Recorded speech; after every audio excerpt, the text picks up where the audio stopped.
जैन देखिए, हमने इसके पहले जो है ना, कॉमन कैटेगरीज और क्वाड्रेटिक इक्वेशन के बारे में डिस्कस कर चुके हैं, ठीक। और हम कुछ जो है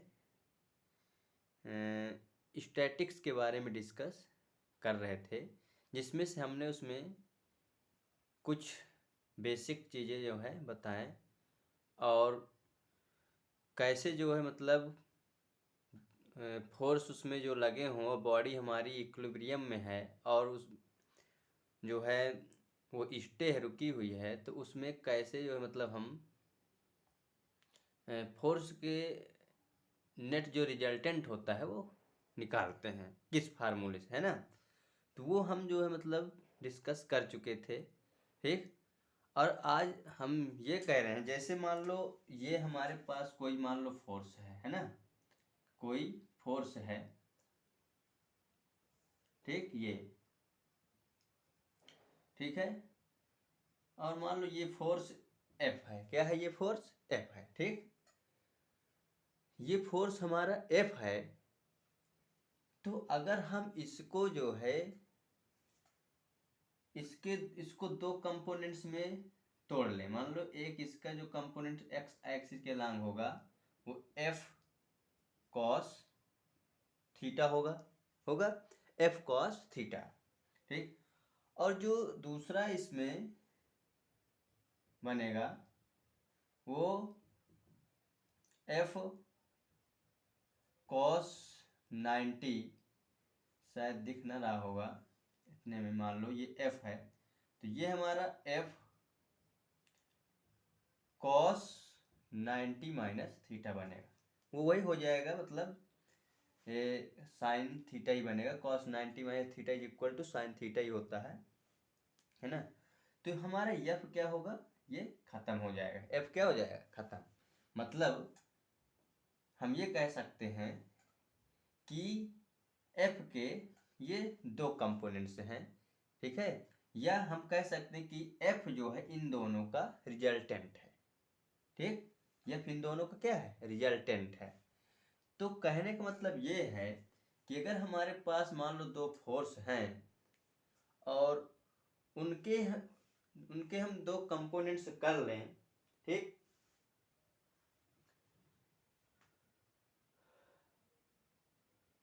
तो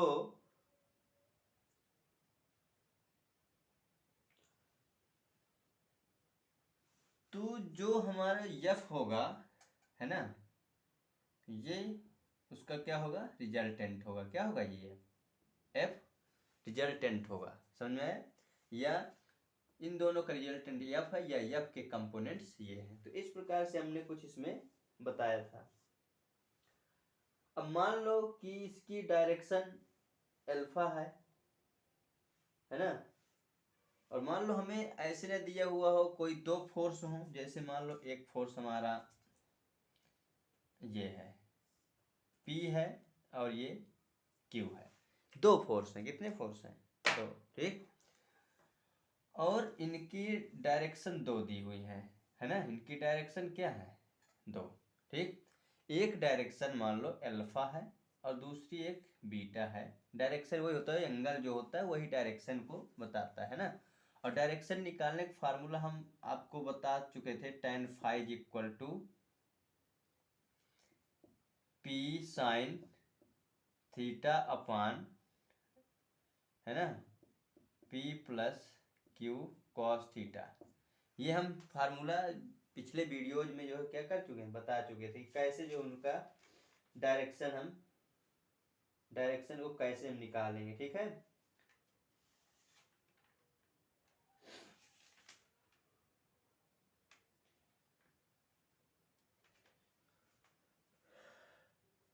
तो ये हम बता चुके थे, ठीक है। यहाँ Q होगा, क्या होगा, Q, ठीक। अब इसमें मान लो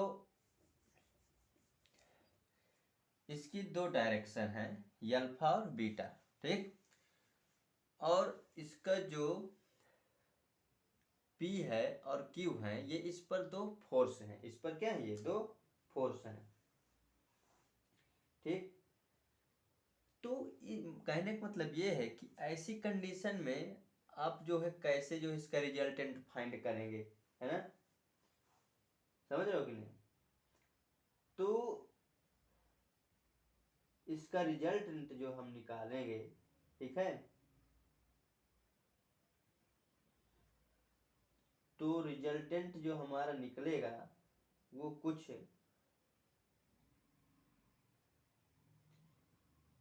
इस प्रकार से निकलेगा।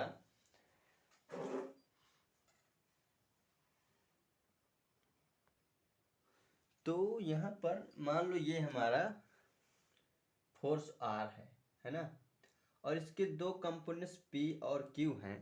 तो इसके लिए ध्यान रखना, अब ये परपेंडिकुलर में नहीं, मतलब 90 डिग्री में ये कंपोनेंट्स नहीं हैं, है ना, ये पी और क्यू। तो ऐसी कंडीशन में जो हमारा इसमें पी बनेगा वो क्या होगा, क्यू साइन थीटा अपान Q sine beta, Q sine beta upon sine alpha plus beta. ठीक, क्या बनेगा, एल्फा प्लस बीटा। और जो क्यू बनेगा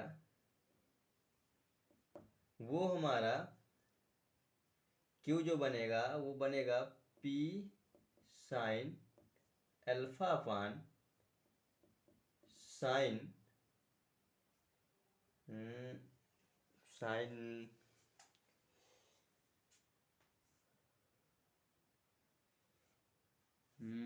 यहाँ पर फोर्स निकालना है ना रिजल्टेंट, तो इस नहीं सॉरी यहाँ आर होगा, क्या होगा आर, और ये होगा साइन एल्फा प्लस बीटा। ठीक, और यहाँ पर भी आर होगा। ठीक, R sine beta upon sine alpha plus beta, ये इसके जो है दो कंपोनेंट्स बनेंगे, ठीक है, पी और क्यू के। और ये इसके लिए स्पेशल होता है ना, ये स्पेशल होता है कि हम मान के कि अल्फा प्लस बीटा जो होता है ना वो 90 होता है, कितना होता है 90। ठीक, तो यहाँ पर अगर हम अल्फा प्लस बीटा के जगह में 90 रखेंगे तो साइन 90 की वैल्यू क्या होती है 1, मतलब P is equal to R sine beta और Q is equal to R sine alpha. ठीक है,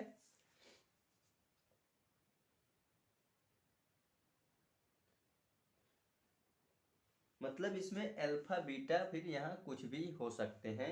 ठीक, तो कहने का मतलब ये हुआ कि हमें इनमें से कोई भी डायरेक्शन दी हो तो हम उसको इस प्रकार से जो है रिजॉल्व कर सकते हैं जब ये 90 डिग्री पर ना हो, है ना, और ये आर जो है हमारा कोई फोर्स है या, ठीक है, तो उसके जो कंपोनेंट्स होंगे वो इस प्रकार से हम बना सकते हैं। मतलब हम पी लेंगे और पी को हम क्या लिखेंगे, R sine beta upon sine alpha plus beta, और क्यू लेंगे तो क्यू को हम लिखेंगे आर साइन अल्फा, ये एंगल लेंगे, ठीक है, और साइन अल्फा प्लस बीटा। तो इस प्रकार से उसको जो है हम उस फोर्स को दो पार्ट में तोड़ सकते हैं। ठीक है,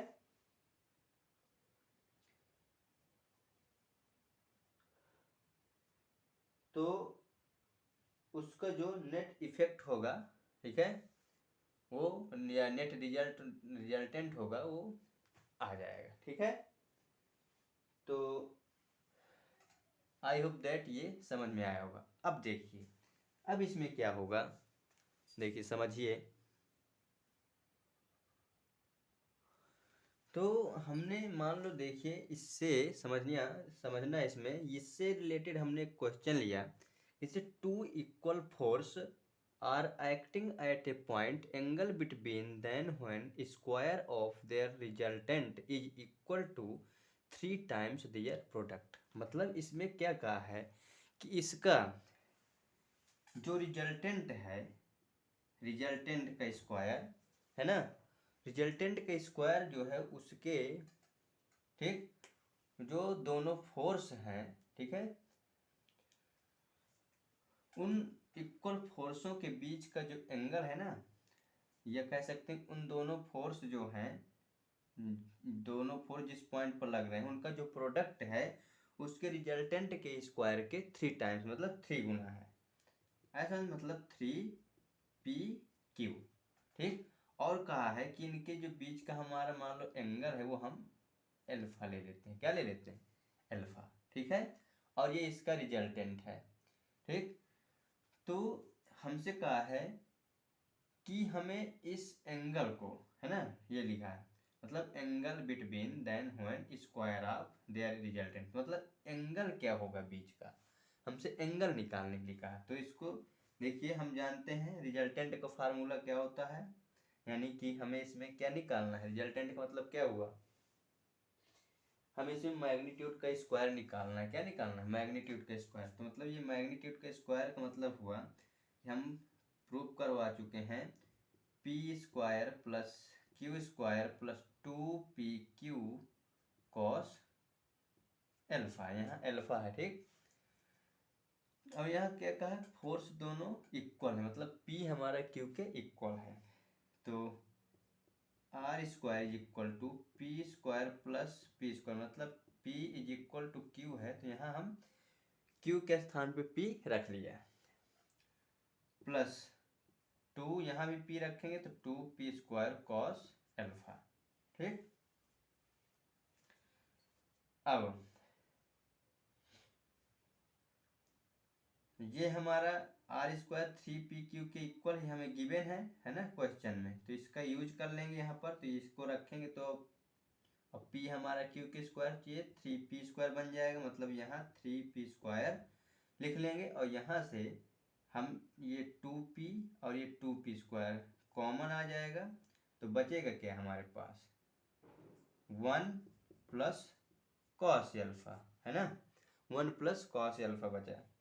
अब देखिए p² से p² कैंसिल, ये आ जाएगा 3/2, और ये 1 इधर आएगा -1, ये उधर बचेगा cos alpha. This imply that, इसको सॉल्व करो, 3 में 1 गए जाएंगे, कितना 2 बचेगा, यानी cos alpha is equal to 1/2, है ना। तो alpha is equal to cos inverse 1/2, और ये 1/2 किसकी वैल्यू होती है, 60 डिग्री की, है ना। यानी कि जो एल्फा आएगा वो हमारा 60 डिग्री आ जाएगा। कितना आ जाएगा? 60 डिग्री। तो देखिए इस प्रकार से जो हमने इसको निकाला, जब हमें दो इक्वल फोर्स दिए हैं, है ना, और उनका रिजल्टेंट का स्क्वायर जो है वो 3 और दोनों फोर्स के मल्टीपल के क्या है, इक्वल है, तो हमसे एंगल जो है पूछा था, हमने निकाल दिया। देखिए नेक्स्ट, और देखिए इसको लिखिए,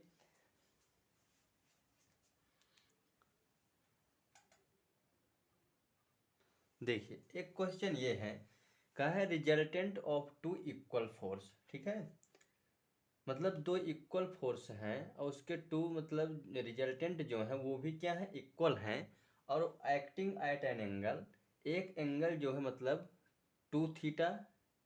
ठीक है, एक एंगल जो है 2θ इज ट्वाइस द रिजल्टेंट। ठीक है, मतलब एक उसके बीच का जो एंगल है वो 2θ है, और वो जो है मतलब ट्वाइस है, 2 गुना। ठीक है, resultant when any act angle 2φ, मतलब कोई दूसरा जो रिजल्टेंट है वो एंगल हमारा 2φ बना रहा है, वो उसके जो है 2 गुने के मतलब इक्वल है। ठीक। तो हमें रिलेशन थीटा और फाई में क्या होगा, देखिए इसको, मान लो ये हमारे पास एक रिजल्टेंट R है और ये 2 इक्वल फोर्स हैं P और Q, और ये रिजल्टेंट इसका R1 है, इसका जो एंगल है वो 2θ है। कितना है? 2θ। और एक और हमारे पास रिजल्टेंट है R2।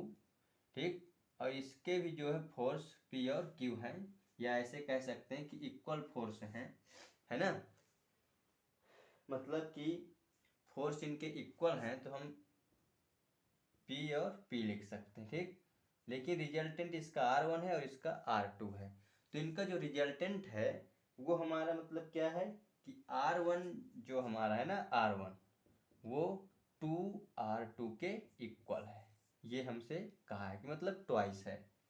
ठीक, और फोर्स इसके दोनों क्या है, दोनों के इक्वल है, तो हमसे इसमें रिलेशन जो है निकालने के लिए कहा है थीटा और फाई में। तो देखिए क्या होता है इसमें, फार्मूला बताओ,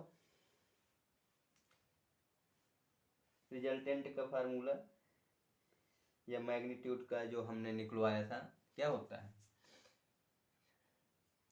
are square is equal to P square plus Q square plus 2pq cos theta.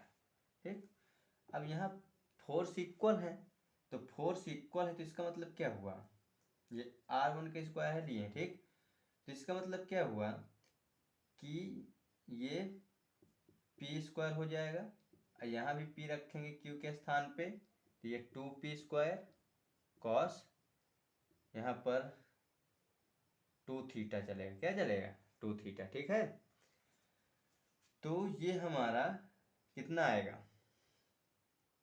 P square common लिया तो 1 प्लस 2p स्क्वायर कॉमन लिया है ना, तो 1 plus cos 2 theta, 1 plus cos 2 theta आया। तो ये हमारा 2p स्क्वायर, और इसमें 1 का कैंसिल करेंगे तो ये 1 प्लस और 2 cos square 2 theta by 2 minus 1, तो 1 से 1 कैंसिल हो जाएगा। ठीक है, ये 2 2 जा कितना हो जाएगा 4, 2 2 जा 4 P square cos square theta, 2 से 2 कैंसिल हो जाएगा। ठीक, अब ये स्क्वायर इधर जाएगा तो कहाँ में आ जाएगा, रूट में, तो r1 इज इक्वल टू ये आया, तो r1 इज इक्वल टू हमें क्या मिलेगा, r1 इज इक्वल टू हमें मिलेगा 2p कॉस थीटा, है ना, क्योंकि ये रूट में है। ठीक, और ये स्क्वायर है तो इसका 2p कॉस थीटा मिला। ठीक, सिमिलरली r2 निकालेंगे मैग्नीट्यूड r2 का, तो r2 हमारा ये भी यही मिलेगा लेकिन फाई के टर्म में मिलेगा, मतलब ये मिलेगा 2p कॉस फाई, क्या मिलेगा 2p कॉस फाई। अब देखिए r1 हमारा 2r2 के इक्वल है, ठीक, समझ रहे हो कि नहीं, तो इसमें हम रखेंगे, तो r1 की वैल्यू 2p cos थीटा है तो यहाँ रख देंगे 2p cos theta is equal to 2, और r2 की वैल्यू 2p cos फाई है, तो यानी कि ये 4, ठीक है, p cos फाई न दिख रहा होगा, यहाँ लिखे दे रहे हैं यहीं पर, मतलब r1 is equal to r2 के इक्वल है, तो यहाँ पर r1 की वैल्यू 2p cos थीटा, और यहाँ पर r2 की वैल्यू है 2p cos फाई, लेकिन यहाँ 2 पहले से है तो 2 2 जो 4p cos फाई, देखो p से p कैंसिल, 2 2 जो 4, मतलब cos theta is equal to 2 cos phi, मतलब थीटा और फाई में हमें यही रिलेशन जो हमको निकालना था, मतलब cos theta is equal to 2 phi के इक्वल होगा, तो ये हमें इसमें ऐसे जो है रिलेशन फाइंड करना था। ठीक, अब देखिए एक क्वेश्चन और लेते हैं। ठीक,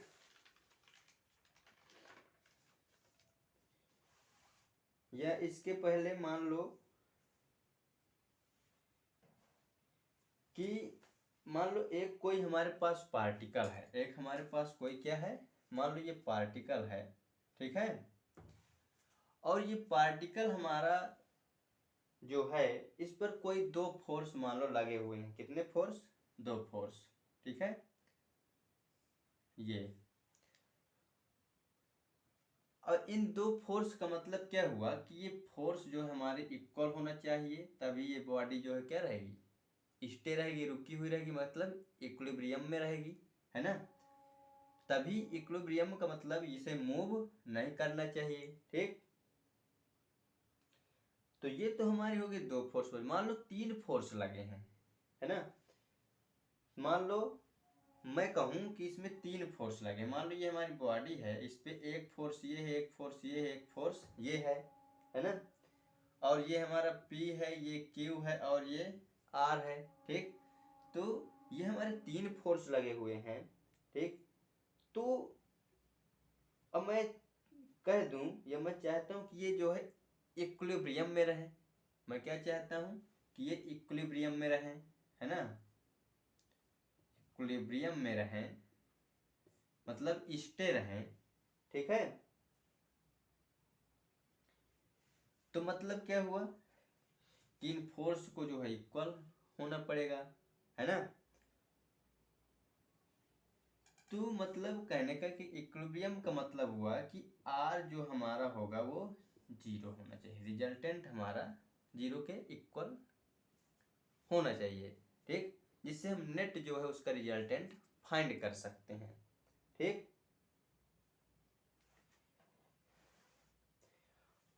तो ये हमारे कहने का मतलब ये हुआ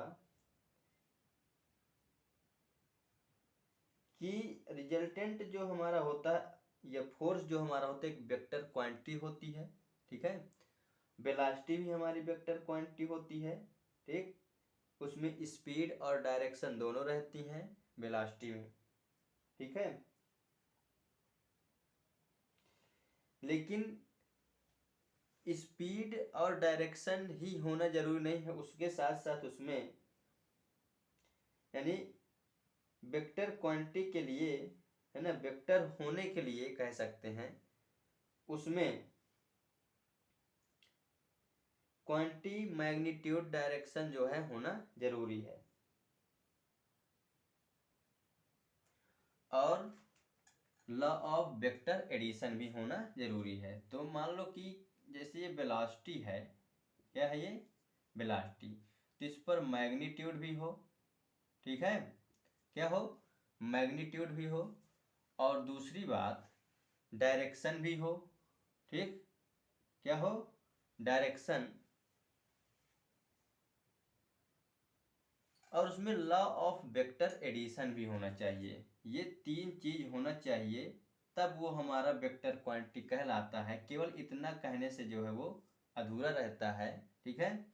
ध्यान रखना, मैग्नीट्यूड, डायरेक्शन और लॉ ऑफ वेक्टर एडिशन, ये 3 चीज होना जरूरी है वेक्टर क्वांटिटी होने के लिए, ठीक है। तो मतलब मेरे कहने का ये है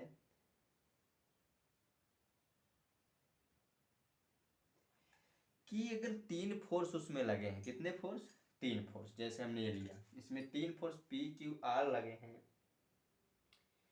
और ये इक्विलिब्रियम में है, तो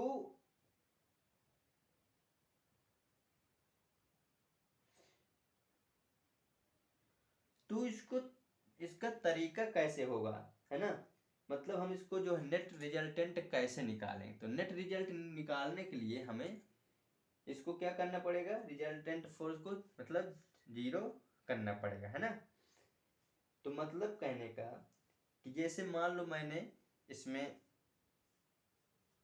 3 न लेकर के बहुत सारे फोर्स ले लिए, है ना, 3 न लेकर के बहुत सारे फोर्स ले लिए, ठीक है। तो कैसे हम जो है उसका रिजल्टेंट निकालेंगे, तो इतना समझ में आ गया। आगे देखिए कैसे निकालेंगे, देखिए।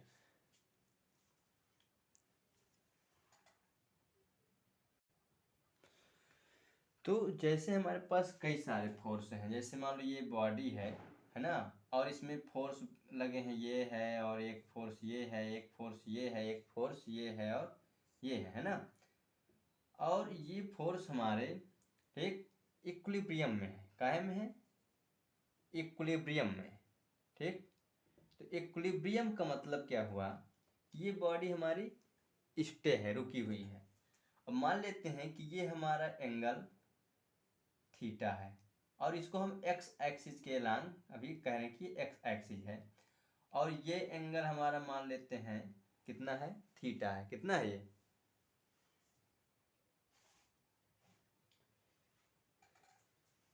ये एंगल हमारा मान लो थीटा 2 है और ये थीटा 3 है ना, और ये थीटा 4 है, ठीक, और ये एंगल हमारा थीटा 5 है। इस प्रकार से मतलब ये एंगल जो है हमारे हैं। तो हमें इसको जो है, हम इसको कैसे जो है मतलब इसका रिजल्टेंट निकाल सकते हैं। तो हम कह सकते हैं कि मतलब उसको आर एक्स और आर वाई को हम जीरो कर लें, मतलब एक्स डायरेक्शन में रिजल्टेंट जीरो होगा और वाई डायरेक्शन में रिजल्टेंट क्या होगा, जीरो होगा। ठीक है, समझ रहे हो कि नहीं? मतलब कहने की यदि हम उसको जो है रिजल्टेंट निकालें उनके दो कंपोनेंट्स और हम आई और जे से क्या कर दें, मल्टीप्लाई कर दें, गुणा कर दें। ठीक, मतलब कि R X I plus R Y J, ये इससे हम मल्टीप्लाई कर दें, मतलब आई एक्स डायरेक्शन में, ठीक है, यूनिट वेक्टर क्या होता है आई, और वाई डायरेक्शन में यूनिट वेक्टर जे होता है, उससे हम क्या कर दें, मल्टीप्लाई कर दें, उसको जीरो के इक्वल कर दें, है ना। तो कहने का मतलब ये हुआ कि यदि हमारे पास ऐसे जो है मतलब कई सारे फोर्स लगे हुए हैं तो उनका एक्स डायरेक्शन में, मतलब आर एक्स को हम क्या कर दें, जीरो कर दें, ठीक है, या उनको हम जो है उनके कई जो है एक्स एक्सिस और वाई एक्सिस के डायरेक्शन में उनको कंपोनेंट्स में क्या कर लें, रिजॉल्व कर लें, है ना। जैसे हम इसका जो है क्या होगा, मान लो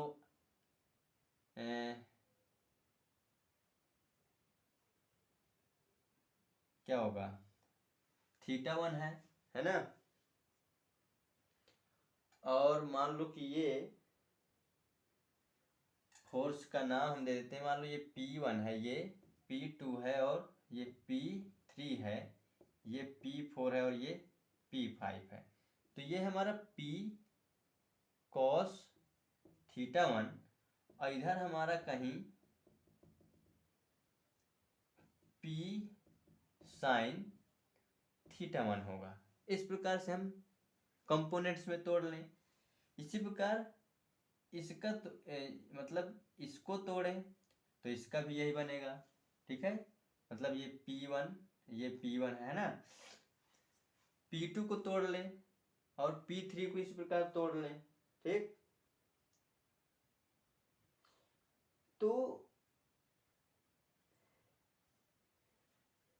इनका जो रिजल्टेंट होगा वो हम इस प्रकार से मतलब लिख सकते हैं कि P1 cos theta one plus P2 cos theta two plus P3 cos theta three plus P4 cos theta four.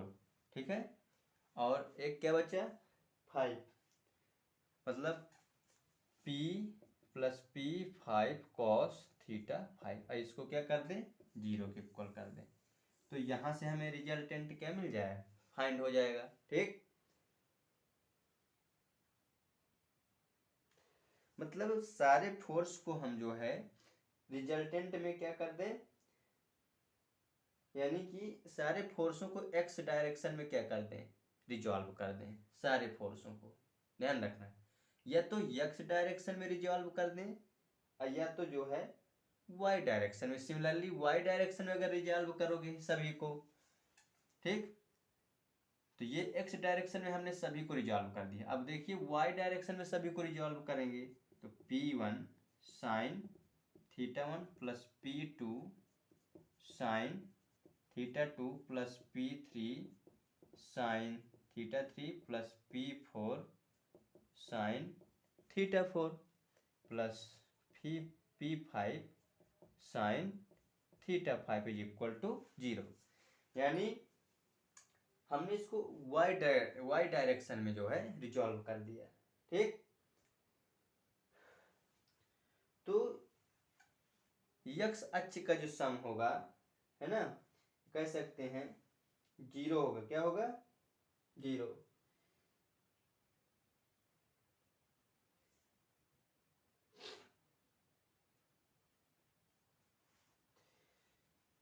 ठीक, तो इसी प्रकार वाई अक्ष में कंपोनेंट्स का सम जो होगा वो 0 होगा सब, ठीक है।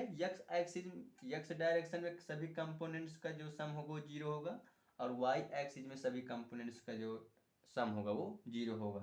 तो इस प्रकार कई सारे फोर्स लगे हों तो हम इस प्रकार से जो है उसका रिजल्टेंट निकाल सकते हैं, दो जो है कंपोनेंट्स में तोड़ करके और एक्स डायरेक्शन और वाई डायरेक्शन में, ठीक है, उनको रिजॉल्व करके, या उन मतलब एक्स डायरेक्शन और वाई डायरेक्शन में रिजॉल्व करके निकाल सकते हैं। समझ में आया इतना? ठीक। अब हम देखेंगे इसमें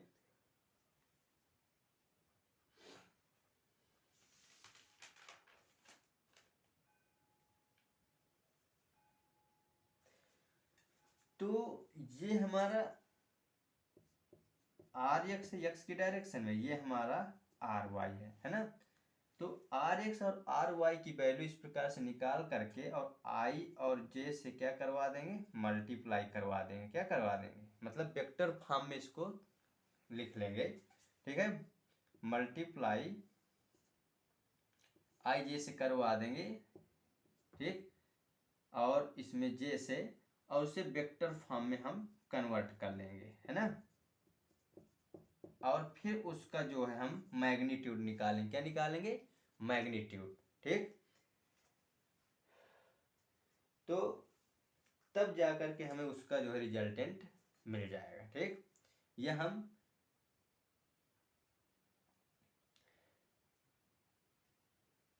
या ऐसे करें कि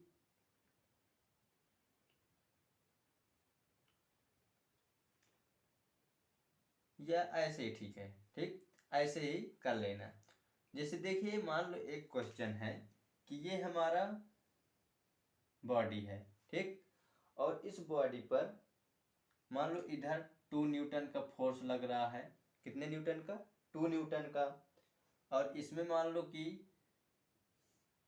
4 न्यूटन का जो है फोर्स लग रहा है, ठीक है, और इसमें 8 न्यूटन का फोर्स लग रहा है, ठीक है। तो इसमें एक्स एक्सिस में जो डायरेक्शन और वाई एक्सिस में जो डायरेक्शन बनेगी वो क्या बनेगी, ठीक है। तो मान लो ये एक्स एक्सिस है, अब इन्हें हमें कंपोनेंट्स में तोड़ना है, तो एक्स एक्सिस की डायरेक्शन में तोड़ेंगे तो ये हमारा 2 न्यूटन है, यहाँ पर कितना है? 2 न्यूटन, है ना। तो 2 न्यूटन का मतलब हम यहाँ पर क्या लिखेंगे? 2 कॉस, 2 कॉस, और इसका मान लो एंगल भी दिया हो 30 है, और ये एंगल 60 है। कितना है? 60। या ऐसे न करके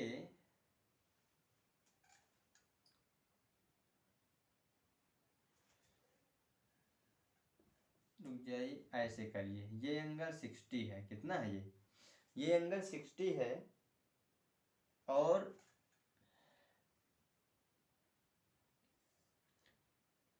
ये एंगल 45 है। कितना है? 45।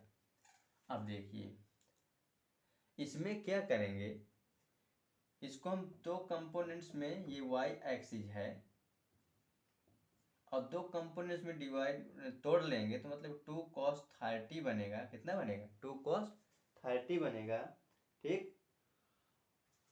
अब हम इसे x डायरेक्शन में लिखेंगे तो देखिए 2 cos 30 बना, और जब हम इधर से यहाँ से ये एंगल लेंगे, है ना, ये वाला, तो ये बनेगा 2 cos, ये 90 हो गया, और 90 और यहाँ तक का कितना आएगा?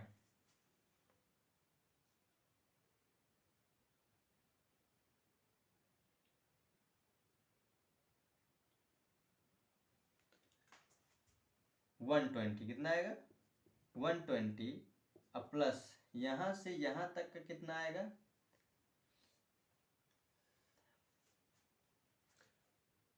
ये 180 हो गया, 180 में 45 ऐड करेंगे, है ना, ये 180 हो गया, 120, और यहाँ तक का, और इसमें 45 ऐड करेंगे कितना बनेगा?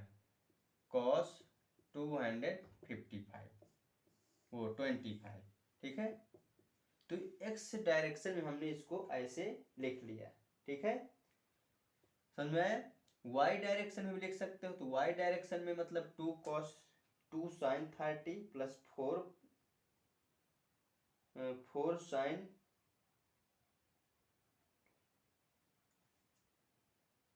120 है ना, और प्लस cos r sin 20, यहाँ r है ना इसका रिजल्टेंट, वो फोर्स, इसमें 4 न्यूटन्स का, कितने का है 4 न्यूटन का, ये बनेगा। मतलब इसको इस प्रकार से जो है कंपोनेंट्स में तोड़ करके एक्स एक्सिस के डायरेक्शन में और वाई एक्सिस के डायरेक्शन में लिख करके निकाल सकते हो, ठीक। ठीक है, तो आई होप दैट ये तुम्हें समझ में आया होगा। तो इस प्रकार से निकाल सकते हो, या एक लोमीज थ्योरम है, ठीक है, यहीं पर हम बता दे रहे हैं लोमीज थ्योरम।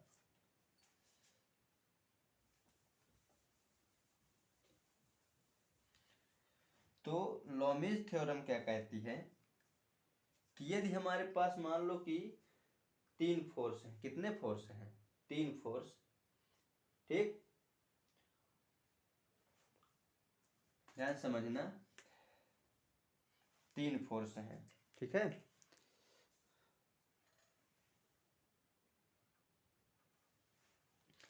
तीन फोर्स कौन कौन से हैं, जैसे एक ये फोर्स है, एक ये है और एक ये फोर्स है, ठीक। ये फोर्स P है, कितना है P, ये फोर्स Q है और ये फोर्स R है, और कहा कि इसके बीच का एंगल अल्फा है, इसके बीच का एंगल बीटा है और इसके बीच का एंगल गामा है, क्या है गामा। तो उन्होंने ये बताया, ठीक, कि ये जो है मतलब इनके बीच का जो मतलब एंगल, जैसे हम ये फोर्स ले रहे हैं पी हम ले रहे हैं, तो इसको छोड़ करके जो 2 अदर फोर्स हैं उनके बीच का जो एंगल है, ठीक है, क्या है बीटा, क्या है बीटा, मतलब उसको हम साइन बीटा लिख देंगे। और जैसे हम क्यू फोर्स ले रहे हैं तो उसको हम जो है इसको छोड़ करके इन दोनों के बीच का एंगल गामा है तो हम उसको साइन गामा लिख लेंगे। और अगर हम आर ले रहे हैं आर फोर्स, तो इसके बटे में क्या लिख लेंगे, इसको छोड़कर ये, यानी मतलब कि साइन एल्फा ले लेंगे। ये कौन बताया था, लोमीज ने कहा था, जिसे हम लोमीज थ्योरम कहते हैं। क्या कहते हैं, लोमीज थ्योरम, ध्यान रखना। ये लोमीज ने जो है मतलब लोमीज थ्योरम में इसे बताया गया था। और इसको अगर प्रूव भी करोगे तो इसका यूज करते हुए खूब अच्छे से तुम जो है प्रूव कर सकते हो, लेकिन यहाँ छोटे छोटे पीजीटी में क्वेश्चन पूछे जाते हैं बेसिक, इसलिए हम उतना डिटेल्स में नहीं जा सकते, ठीक है, समझ रहे हो कि नहीं। तो ये लोमीज थ्योरम है, और उन्होंने कहा कि इसका यूज करते हुए भी तुम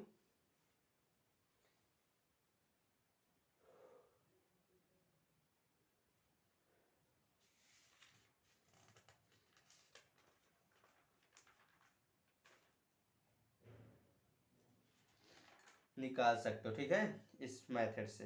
तो आज के लिए इतना ही, और ये लोमीज थ्योरम और कैसे जो कंपोनेंट्स में हमें रिजॉल्व करना है, ठीक है, और एक से ज़्यादा फोर्स हैं तो हम किस डायरेक्शन में तोड़ेंगे, ठीक है, एक से ज़्यादा फोर्स लगे हुए हैं और कैसे जो उनको तोड़ेंगे, ये सब लिखा हुआ है, और इनको बढ़िया अच्छे से तैयार करिए, ठीक है। कुछ ज़्यादा वो नहीं है, सब याद हो जाएंगे। मतलब ये इतना थ्योरेटिकल बताने का मतलब ये है कि तुम लोगों को फार्मूले बेस याद हो जाए। हम ये नहीं कहते कि बीच के तुम्हें पूरा याद हो, कि कैसे जो है हम मान लो लोमिनोज वो लोमीज क्या कहते हैं इसे, वो लोमीज थ्योरम से तुम्हारा क्वेश्चन आ गया, ठीक। और ऐसे कहिए कि 3 फोर्स हैं, ठीक है, और कह दिए कि मतलब इनमें से कोई एंगल फाइंड करने के लिए, तो अगर तुम्हें याद है तो ऐसे जो यूज करके निकाल सकते हो, है ना।